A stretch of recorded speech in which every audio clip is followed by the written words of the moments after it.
Chaque année, la chasse aux baleines à des fins dites scientifiques par le gouvernement japonais provoque des tensions.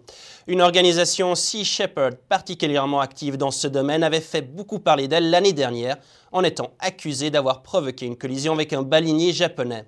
Cette année, c'est elle qui accuse les baleiniers japonais d'avoir cherché la collision et volontairement détruit leur nouveau catamaran ultra rapide. Confrontation et collision dans le sud de l'océan sont deux choses bien différentes.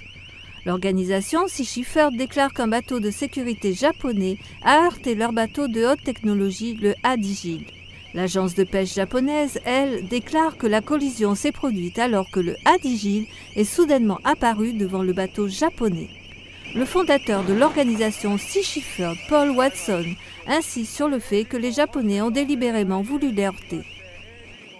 Le Shunan-Mao 2, un bateau de sécurité gouvernemental japonais, qui accompagnait le baleinier, nous a délibérément foncé dessus et a ensuite ignoré les signaux de détresse. Les activistes anti-baleiniers de l'organisation Sea Shepherd protestent chaque année contre les activités du gouvernement japonais qui protège les baleiniers. Le Japon déclare simplement défendre la culture traditionnelle de pêche aux baleines. Je crois qu'ils pensent que nous allons nous démoraliser avec ce genre de tactique. Mais nous continuerons à poursuivre les baleiniers aussi longtemps que nous aurons des bateaux pour le faire.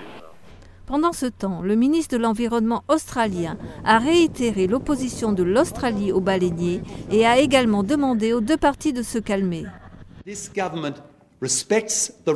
gouvernement respecte le droit de protester pacifiquement, même en haute mer. Le gouvernement condamne tout acte dangereux ou autre activité de violence qui se déroule en haute mer. Le gouvernement s'oppose aussi à la pêche aux baleines entreprise au nom de la science dans le sud de l'océan et appelle les deux parties à plus de modération dans les eaux du sud de l'océan. 6 membres de l'équipage du trimaran d'une valeur de 1 400 000 $ ont été secourus et sont maintenant à bord d'un autre bateau, le Bob Baker.